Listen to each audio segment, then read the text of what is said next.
Dito tayo ngayon sa Puerto Princesa Port at kararating lamang dito nitong si BRP Teresa Magbanwa at galing po siya sa 5 buwan na pagkakadestino dun sa Escoda Shoal na 140 kilometers naman po ang layo mula sa Palawan.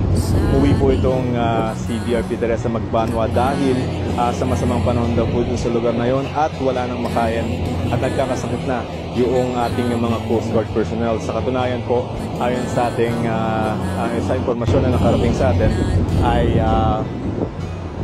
4 yung nakadextrose at isa po ay merong nararamang may sugat sa paa.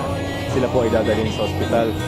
Tapos sabi sa atin ay itong mga nakaraang linggo ay lugaw na lamang yung kinakain ng ating mga personnel. At 2 days before na umalis sila dun sa Escoda Shoal ay wala na silang makain, pati tubig. Kaya nahirapan po.